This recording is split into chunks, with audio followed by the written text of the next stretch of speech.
दोस्तों कैसे हैं आप सभी। आशा करता हूँ बहुत ही अच्छे होंगे। इस वीडियो में हम आपके लिए लेकर आए टॉप जी के जीएस के प्रश्न। ये ऐसे प्रश्न हैं जो बार बार एग्जाम में पूछते हैं और आपके आने वाले एग्जाम में आपसे पूछ भी सकते हैं। बहुत ही महत्वपूर्ण प्रश्न है। तो चलिए वीडियो की शुरुआत करिए। और हाँ, आप लोग प्रैक्टिस के तौर पर भी वीडियो को देख सकते हो। 30 में से बताइए कितने क्वेश्चन सही। अगर आपकी तैयारी अच्छी है तो 20+ क्वेश्चन सही होने चाहिए। ईमानदारी से बताइए कितने क्वेश्चन सही है। चलिए देखते हैं पहला क्वेश्चन क्या पूछा है आपसे।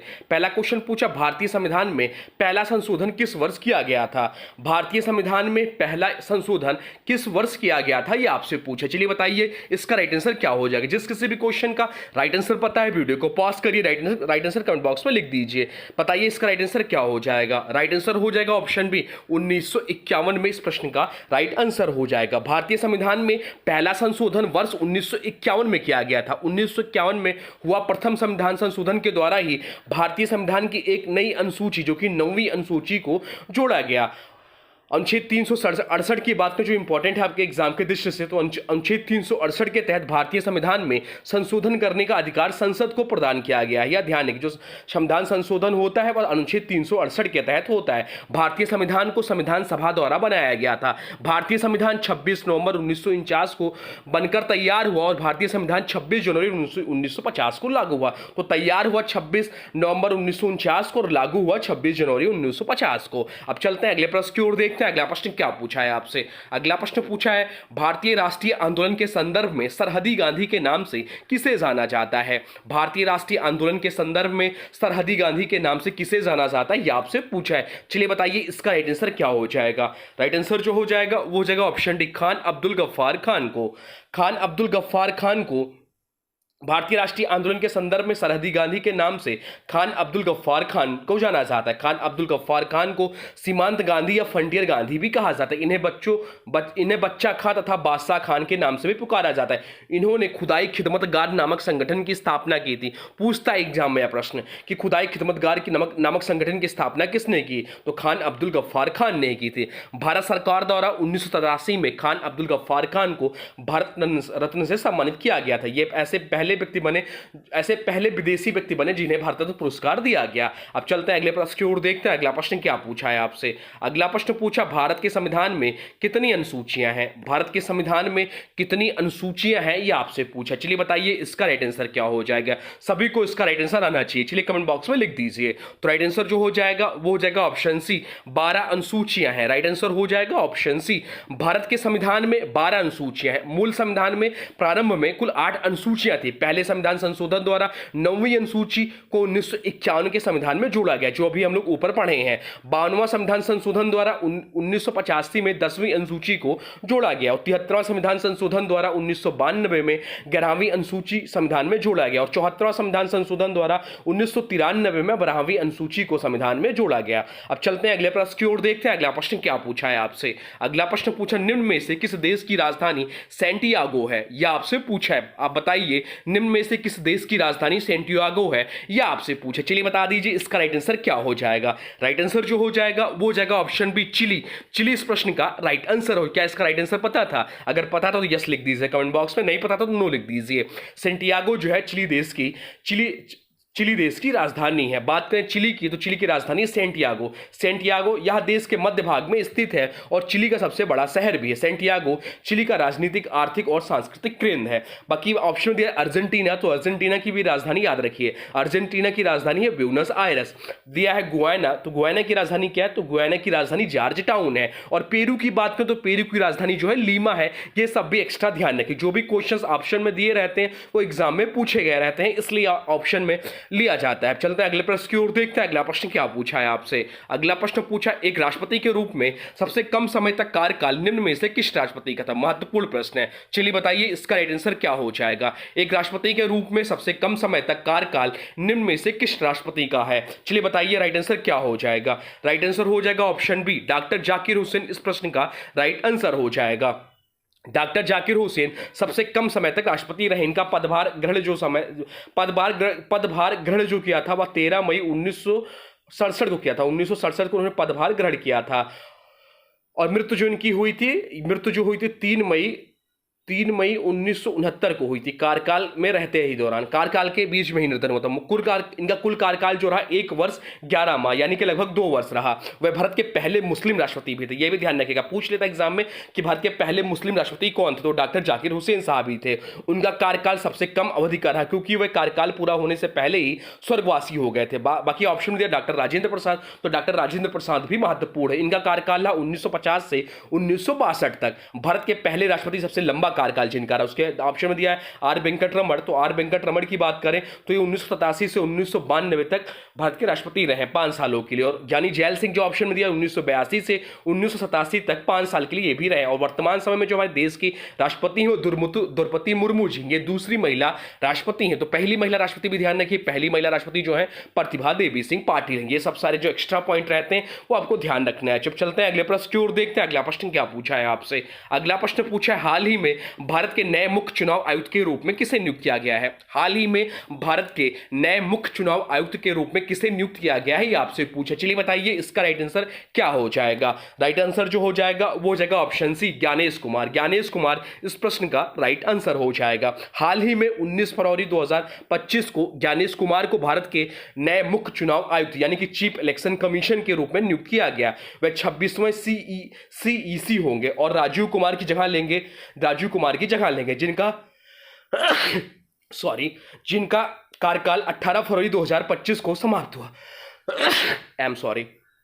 चलते हैं अगले प्रश्न की ओर, देखते हैं अगला प्रश्न क्या पूछा है आपसे। अगला प्रश्न पूछा है, हॉकी में पीला कार्ड खिलाड़ी को न्यूनतम कितने मिनट के खेल समय के लिए निलंबन को संदर्भित करता है। हॉकी में जो पीला कार्ड होता है वह खिलाड़ी को न्यूनतम कितने मिनट के खेल समय के लिए निलंबन को संदर्भित करता है, यह आपसे पूछा है। चलिए बताइए इसका राइट आंसर क्या हो जाएगा। अति महत्वपूर्ण प्रश्न है। तो राइट आंसर जो हो जाएगा वो हो जाएगा ऑप्शन ए 5 मिनट के लिए। इसका राइट आंसर हो जाएगा ऑप्शन ए 5 मिनट के लिए। हॉकी में पीला कार्ड का अर्थ है पीला कार्ड किसी खिलाड़ी को अस्थायी रूप से मैदान से बाहर भेजने के लिए दिखाया जाता है या अनुशासनहीनता या खेल भावना के विपरीत कार्य पर दिया जाता है। पीला कार्ड मिलने पर खिलाड़ी को न्यूनतम 5 मिनट के लिए खेल से बाहर रहना होता है। यह समय अंपायर के विवेक पर भी बढ़ सकता है, लेकिन 10 मिनट भी हो सकता है। अन्य कार्ड की बात करें तो पीला कार्ड जो अस्थायी निलंबन के लिए कम से कम 10 मिनट, लाल कार्ड जो स्थायी निष्कासन के लिए पूरा मैच बाहर कर सकता है, और हरा कार्ड जो चेतावनी के लिए होता है 2 मिनट के लिए बाहर फील्ड हॉकी में। अब चलते हैं अगले प्रश्न की ओर, देखते हैं अगला प्रश्न क्या पूछा है आपसे। अगला प्रश्न पूछा, किस दिन को विश्व पर्यावरण दिवस के रूप में मनाया जाता है। किस दिन को विश्व पर्यावरण दिवस के रूप में मनाया जाता है। अभी कल भी हम लोग क्वेश्चन पढ़े हैं। चलिए बताइए इसका राइट आंसर क्या हो जाएगा। राइट आंसर हो जाएगा ऑप्शन ए 5 जून को विश्व पर्यावरण दिवस के रूप में मनाते हैं। बाकी ऑप्शन दिया 1 मई, तो 1 मई को विश्व कार्मिक दिवस मनाते हैं। और 1 दिसंबर की बात करें तो 1 दिसंबर को विश्व एड्स दिवस मनाते हैं। जून में एक और डेट याद रखिए 21 जून। 21 जून को क्या मनाया जाता है, तो 21 जून को हम लोग विश्व योग दिवस और विश्व संगीत दिवस भी मनाते हैं। अब चलते हैं अगले प्रश्न की ओर, देखते हैं अगला प्रश्न क्या पूछा है आपसे। अगला प्रश्न पूछा, निम्नलिखित में से कौन सा ग्रीन हाउस गैस नहीं है। निम्नलिखित में से कौन सा ग्रीन हाउस गैस नहीं है यह आपसे पूछा है। तो कार्बन डाइऑक्साइड, नाइट्रस ऑक्साइड और मीथेन, ये तीनों तो ग्रीन हाउस गैस हैं। आपसे पूछा कि कौन सा ग्रीन हाउस गैस नहीं, तो आर्गन जो है या ग्रीन हाउस गैस नहीं है। राइट आंसर हो जाएगा option D, argon. Argon greenhouse gas नहीं है। ग्रीन हाउस गैस है carbon dioxide, nitrous oxide, methane. Argon एक निष्क्रिय गैस है। आर्गन का रासायनिक चिन्ह जो है वह AR है। AR आर्गन का रासायनिक चिन्ह है और इसका जो परमाणु संख्या है वह 18 है। 18 इसकी परमाणु संख्या है। आर्गन गैस का उपयोग मिश्र धातुओं की बिल्डिंग में तथा बिजली बल्ब में भरने में किया जाता है। चलते हैं अगले प्रश्न की ओर, देखते हैं अगला प्रश्न क्या पूछा है आपसे। अगला प्रश्न पूछा है, उस स्थान का नाम बताइए जहां ओलंपिक खेल की उत्पत्ति हुई थी। उस स्थान का नाम बताइए जहां ओलंपिक खेल की उत्पत्ति हुई थी, आपसे पूछा है। चलिए बताइए इसका राइट आंसर क्या हो जाएगा। राइट आंसर हो जाएगा ऑप्शन बी, यूनान। इस प्रश्न का राइट आंसर हो जाएगा। यूनान में ओलंपिक खेलों की उत्पत्ति हुई थी। यूनान यूरोप महाद्वीप में स्थित देश है। यहाँ के लोगों को यूनानी या यवन कहते हैं। ओलंपिक खेलकूद प्रतियोगिता की शुरुआत 1896 से यहीं से हुई थी। ओलंपिक में मसाला प्रज्वलित करने की परंपरा बर्लिन ओलंपिक 1996 से प्रारंभ हुई। अंतर्राष्ट्रीय ओलंपिक समिति का मुख्यालय स्विट्जरलैंड में, यह भी ध्यान रखें। और 2028 ओलंपिक खेल जो होगा वह लॉस एंजलिस अमेरिका में प्रस्तावित है। अब चलते हैं अगले प्रश्न की ओर, देखते हैं अगला प्रश्न क्या पूछा है आपसे। अगला प्रश्न पूछा है, भारतीय राष्ट्रीय कांग्रेस के लाहौर अधिवेशन ने किस वर्ष में 26 जनवरी को स्वतंत्रता दिवस के रूप में मनाने की घोषणा की थी, आपसे पूछा है। चलिए बताइए इसका राइट आंसर क्या हो जाएगा। तो राइट आंसर जो हो जाएगा वो हो जाएगा ऑप्शन ए 1930। इस प्रश्न का राइट आंसर हो जाएगा। भारतीय राष्ट्रीय कांग्रेस के लाहौर अधिवेशन जो कि 1930 में हुआ में 26 जनवरी को स्वतंत्रता दिवस के रूप में मनाने की घोषणा की थी। भारतीय राष्ट्रीय कांग्रेस का लाहौर अधिवेशन वर्ष 1929 में हुआ था। सॉरी, इस प्रश्न का जो राइट आंसर हो जाएगा वो हो जाएगा ऑप्शन ए ही सही होगा, 1930 ही सही होगा। भारतीय राष्ट्रीय कांग्रेस का लाहौर अधिवेशन वर्ष 1929 में हुआ था। इस अधिवेशन में 26 जनवरी 1930 को स्वतंत्रता दिवस के रूप में मनाने की घोषणा की गई। इस अधिवेशन में महात्मा गांधी को अध्यक्ष चुना गया था, लेकिन उन्होंने अपने स्थान पर पंडित जवाहरलाल नेहरू को अध्यक्ष बनाया। इस अधिवेशन में सबने अवज्ञा आंदोलन शुरू करने की घोषणा की गई थी। पूर्ण स्वराज प्रस्ताव इसी अधिवेशन में 19 दिसंबर 1929 को पारित किया गया था। अब चलते हैं अगले प्रश्न की ओर, देखते हैं अगला प्रश्न क्या पूछा है आपसे। अगला प्रश्न पूछा है, विश्व धरोहर स्थल रोबेन द्वीप निम्नलिखित में से किस विभूति से संबंधित है? विश्व धरोहर स्थल जो है रोबेन द्वीप निम्नलिखित में से किस विभूति को संबंधित है, यह आपसे पूछा है। चलिए बताइए इसका राइट आंसर क्या हो जाएगा। राइट आंसर हो जाएगा ऑप्शन डी, नेल्सन मंडेला। इस प्रश्न का राइट आंसर हो जाएगा। विश्व धरोहर स्थल रोबेन द्वीप जो है नेल्सन मंडेला को से संबंधित है। रोबेन द्वीप को विश्व धरोहर स्थल का दर्जा वर्ष 1991 में मिला। नेल्सन मंडेला को इसी द्वीप पर बने एक जेल में कैद किया गया था। रोबेन द्वीप दक्षिण अफ्रीका के केप टाउन में है। नेल्सन मंडेला रंगभेदी विरोधी आंदोलन के लिए प्रसिद्ध है। नेल्सन मंडेला को वर्ष 1993 में नोबेल शांति पुरस्कार से सम्मानित किया गया। 1990 में भारत सरकार ने मंडेला को भारत के सर्वोच्च नागरिक सम्मान भारत रत्न से सम्मानित किया। या ऐसे दूसरे व्यक्ति बने जो ऐसे दूसरे गैर भारतीय बने जिन्हें यह पुरस्कार मिला। अब चलते हैं अगले प्रश्न की ओर, देखते हैं अगला प्रश्न क्या पूछा है आपसे। अगला प्रश्न पूछा 1951 में भारतीय जनसंघ यानी कि बीजेएस की स्थापना निम्नलिखित में से किसने की थी, आपसे पूछा। चलिए बताइए 1951 में भारतीय जनसंघ की स्थापना निम्नलिखित में से किसने की थी, आपसे पूछा है। तो राइट आंसर जो हो जाएगा वो हो जाएगा ऑप्शन बी, श्यामा प्रसाद मुखर्जी। इस प्रश्न का राइट आंसर हो जाएगा। 1951 में भारतीय जनसंघ की स्थापना श्यामा प्रसाद मुखर्जी ने की थी। भारतीय जनसंघ का विघटन 1977 में हुआ। भारतीय जनसंघ का चुनाव चिन्ह था दीपक था। भारतीय जनसंघ आगे चलकर भारतीय जनता दल बनी। भारतीय जनता दल बीजेपी की स्थापना 6 अप्रैल 1980 को हुई। भारतीय जनता दल के प्रथम अध्यक्ष जो थे अटल बिहारी वाजपेयी थे। वर्ष 1925 में डॉक्टर हेड गवार ने राष्ट्रीय स्वयंसेवक संघ आरएसएस की स्थापना की थी। अभी ध्यान रखिएगा। चलते हैं अगले प्रश्न की ओर, देखते हैं अगला प्रश्न क्या पूछा है आपसे। अगला प्रश्न पूछा, किस आंदोलन का नेतृत्व मोहम्मद अली और शौकत अली ने किया था? किस आंदोलन का नेतृत्व जो है मोहम्मद अली और शौकत अली ने किया था, यह आपसे पूछा। चलिए बताइए इसका राइट आंसर क्या हो जाएगा। राइट आंसर हो जाएगा ऑप्शन बी, खिलाफत आंदोलन। इस प्रश्न का राइट आंसर हो जाएगा। मोहम्मद अली और शौकत अली ने खिलाफत आंदोलन का नेतृत्व किया था। भारत में मुख्यतः मुसलमानों द्वारा चलाया गया खिलाफत आंदोलन राजनीति धार्मिक आंदोलन था। इस आंदोलन का उद्देश्य था इस्लाम यानी कि सुन्नी के तुर्की में खलीफा पद की पुनर्स्थापना करना था। खिलाफत आंदोलन चलाने के लिए एक समिति गठित की गई थी। इस समिति में गांधी जी भी शामिल थे। अबुल कलाम आजाद ने अपनी पत्रिका अल हिलाल, इनकी पत्रिका है अबुल कलाम आजाद की, ध्यान रखिए, के द्वारा इस आंदोलन का प्रचार किया गया था। अब चलते हैं अगले प्रश्न की ओर, देखते हैं अगला प्रश्न क्या पूछा है आपसे। अगला प्रश्न पूछा, पहले पैरा ओलंपिक खेल किस वर्ष आयोजित किए गए थे? पहले पैरा ओलंपिक खेल किस वर्ष आयोजित किए गए थे, यह आपसे पूछा है। चलिए बताइए इसका राइट आंसर क्या हो जाएगा। राइट आंसर जो हो जाएगा वो हो जाएगा ऑप्शन बी, 1960 में। पहला पैरा ओलंपिक खेल जो आयोजित किया गया था वह 1960 में आयोजित किया गया था। वर्ष था 1960, स्थान था रोम, इटली। विशेषता क्या है इसका, तो यह पहला अवसर था जब विकलांग खिलाड़ियों के लिए अंतरराष्ट्रीय स्तर पर पहला ओलंपिक खेलों का आयोजन हुआ। इसमें 23 देशों के 400 से अधिक एथलीटों ने भाग लिया था। चलते हैं अगले प्रश्न की ओर, देखते हैं अगला प्रश्न क्या पूछा है आपसे। अगला प्रश्न पूछा है, भारतीय संविधान में मौलिक कर्तव्यों को कौन से संशोधन द्वारा शामिल किया गया था? भारतीय संविधान में मौलिक कर्तव्यों को कौन से संशोधन द्वारा शामिल किया गया था, यह आपसे पूछा है। चलिए बताइए इसका राइट आंसर क्या हो जाएगा। राइट आंसर हो जाएगा ऑप्शन डी, 42वें संविधान संशोधन के द्वारा। इंपॉर्टेंट मार्क कर लीजिए इस प्रश्न को। भारतीय संविधान में मौलिक कर्तव्यों को 42वें संशोधन द्वारा शामिल किया गया था। 42वें संविधान संशोधन अधिनियम 1976 द्वारा नागरिकों के मूल कर्तव्यों को संविधान में जोड़ा गया। वर्ष 2002 में एक अन्य मूल कर्तव्य इनकी सूची में शामिल की गई। वर्तमान में मूल कर्तव्यों की संख्या 11 है। कर्तव्य संविधान अनुच्छेद 51A में बताए गए हैं। यह संविधान के भाग 4 का में वर्णित है। सरदार स्वर्ण सिंह समिति की सिफारिश के आधार पर संविधान में मूल कर्तव्य शामिल किया गया, यह भी ध्यान रखिएगा। अब चलते हैं अगले प्रश्न की ओर, देखते हैं अगला प्रश्न क्या पूछा है आपसे। अगला प्रश्न पूछा है, कोणार्क सूर्य मंदिर कहाँ स्थित है? कोणार्क का सूर्य मंदिर कहाँ स्थित है, यह आपसे पूछा है। चलिए बताइए इसका राइट आंसर क्या हो जाएगा। राइट आंसर हो जाएगा ऑप्शन बी, उड़ीसा। इस प्रश्न का राइट आंसर हो जाएगा। कोणार्क सूर्य मंदिर उड़ीसा में स्थित है। कोणार्क कोणार्क सूर्य मंदिर का निर्माण 1250 ईस्वी में किया गया। इस मंदिर का निर्माण गंग राजवंश के प्रसिद्ध राजा शासक राजा नरसिंह देव ने करवाया था। वर्ष 1984 में यूनेस्को ने इसे विश्व धरोहर स्थल के रूप में मान्यता दी। कोणार्क मंदिर को भगवान का रथ मंदिर भी के नाम से भी जाना जाता है। इसे ब्लैक पैगोडा टेम्पल भी कहा जाता है, यह भी ध्यान रखिए। चलते हैं अगले प्रश्न की ओर, देखते हैं अगला प्रश्न क्या पूछा है आपसे। अगला प्रश्न पूछा है, कौन सा अनुच्छेद संसद को 2 या 2 से अधिक राज्यों की सहमति से कानून बनाने की शक्ति प्रदान करता है, यह आपसे पूछा है। इंपॉर्टेंट मार्क कर लीजिए इस भी प्रश्न को। चलिए बताइए इसका राइट आंसर क्या हो जाएगा। राइट आंसर हो जाएगा ऑप्शन सी, अनुच्छेद 252 इस प्रश्न का राइट आंसर हो जाएगा। अनुच्छेद 252 यह अनुच्छेद संसद को यह शक्ति प्रदान करता है कि वह 2 या 2 से अधिक राज्यों की सहमति से ऐसा विषय जो सामान्यतः राज्य सूची में आता है उस पर कानून बना सकती है। या 2 या 2 से अधिक राज्यों विधानसभाओं प्रस्ताव पास करे, या दो या अधिक राज्य विधानसभाएं प्रस्ताव पास करे कि किसी राज्य सूची के विषय पर संसद कानून बनाए।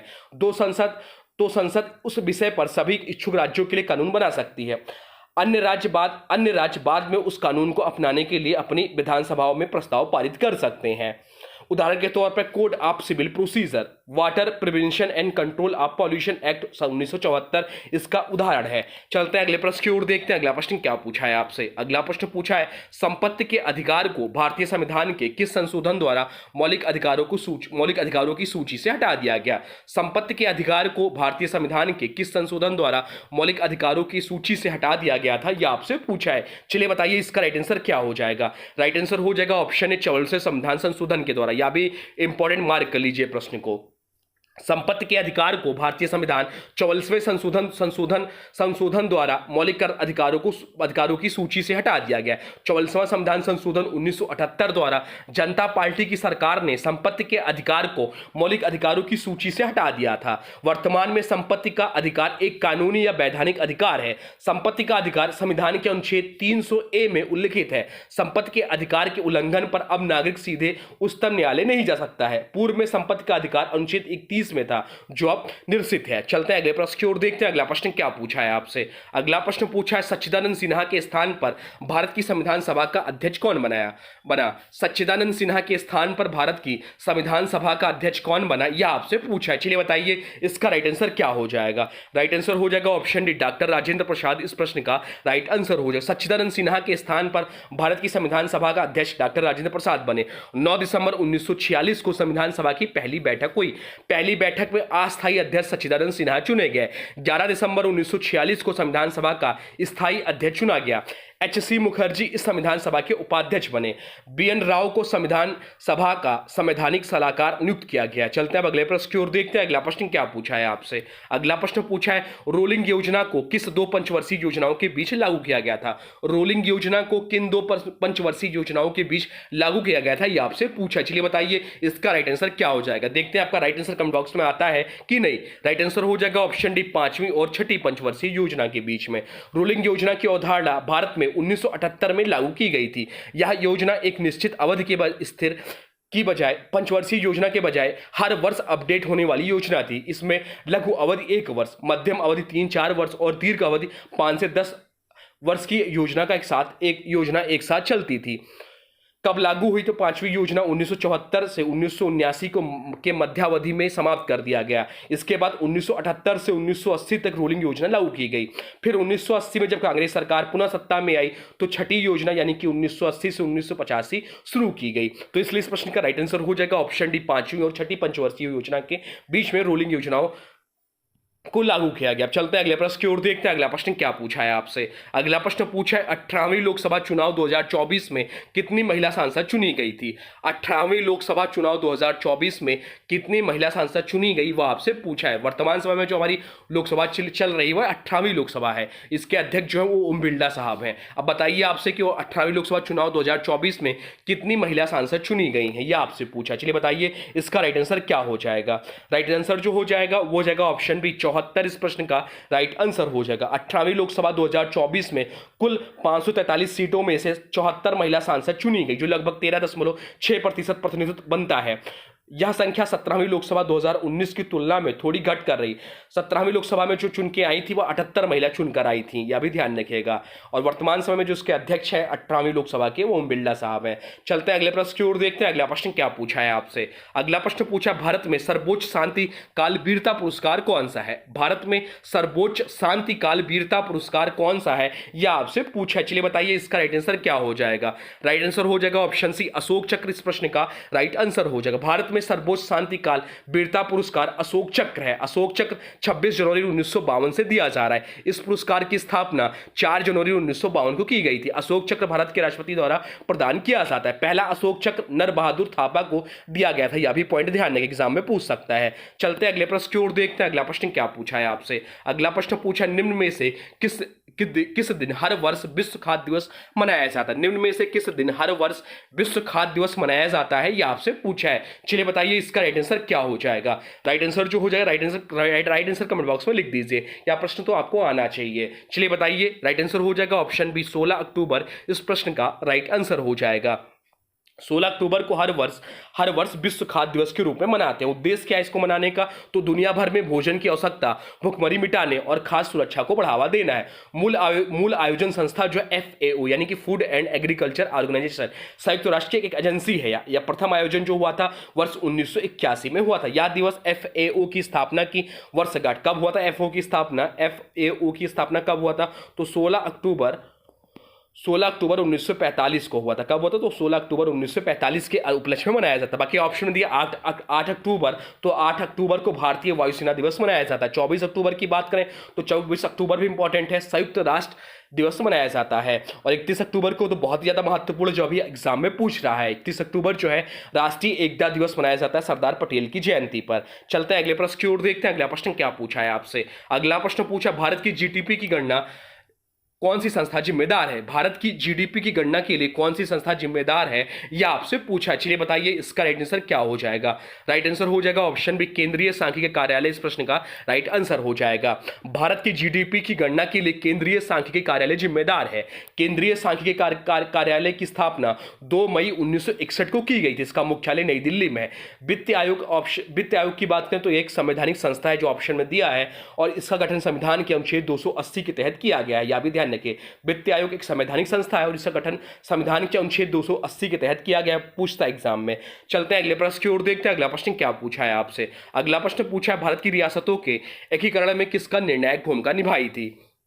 भारत की रियासतों के एकीकरण में किसने निर्णायक भूमिका निभाई थी, आपसे पूछा है। चलिए बताइए इसका राइट आंसर क्या हो जाएगा। बढ़िया प्रश्न है, कमेंट बॉक्स में लिख दीजिए राइट आंसर। राइट आंसर हो जाएगा ऑप्शन सी, सरदार वल्लभ भाई पटेल इस प्रश्न का राइट आंसर हो जाएगा। भारत की रियासतों के एकीकरण में सरदार वल्लभ भाई पटेल के निर्णायक भूमिका निभाई थी। ब्रिटिश भारत में लगभग 562 देसी रियासतें थीं। इन रियासतों के एकीकरण में सरदार वल्लभ भाई पटेल ने निर्णायक भूमिका निभाई थी। 15 अगस्त 1947 तक केवल 3 राज्य भारत में शामिल नहीं हुए थे, जम्मू कश्मीर, हैदराबाद तथा जूनागढ़। फरवरी 1948 में जूनागढ़ की जनता ने भारत में मिल जाने के पक्ष में मतदान किया। जूनागढ़ का नवाब भागकर पाकिस्तान चला गया। चलते हैं अगले प्रश्न की ओर, देखते हैं अगला प्रश्न क्या पूछा है आपसे। अगला प्रश्न पूछा है, मनसबदारी प्रथा की शुरुआत निम्न में से किस मुगल शासक ने किया था?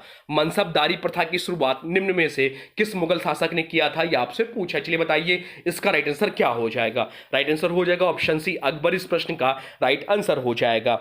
मनसबदारी प्रथा की शुरुआत मुगल सम्राट अकबर ने की थी। यह प्रशासनिक और सैन्य व्यवस्था थी जिसका उद्देश्य साम्राज्य में केंद्रीय नियंत्रण बनाए रखना था। मनसब का अर्थ होता है पद या रैंक। मनसबदार को सैन्य बल रखने और राजस्व संग्रह की जिम्मेदारी दी जाती थी। जब चलते हैं अगले प्रश्न की ओर, देखते हैं अगला प्रश्न क्या पूछा है आपसे। अगला प्रश्न बहुत ही महत्वपूर्ण है। क्या पूछा है आपसे? तो गुजरात का प्रसिद्ध गिर राष्ट्रीय उद्यान निम्न में से किस जानवर के लिए प्रसिद्ध है? गुजरात का प्रसिद्ध गिर राष्ट्रीय उद्यान जो है निम्न में से किस जानवर के लिए प्रसिद्ध है, यह आपसे पूछा है। चलिए बताइए इसका राइट आंसर क्या हो जाएगा। तो इसका जो राइट आंसर हो जाएगा वो जाएगा ऑप्शन बी, एशियाई शेर इसका राइट आंसर हो जाएगा। एशियाई शेर जो है गिर राष्ट्रीय उद्यान में पाया जाता है। यह स्थान सौराष्ट्र क्षेत्र गुजरात भारत में स्थित है। स्थापना वर्ष है 1965। एशियाई अब मुख्य आकर्षक है इस राष्ट्रीय उद्यान का एशियाई शेर का एकमात्र या प्राकृतिक आवास है। यहाँ पाए जाते हैं एशियाई शेर, तेंदुआ, सियार, चीतल, नीलगाय आदि।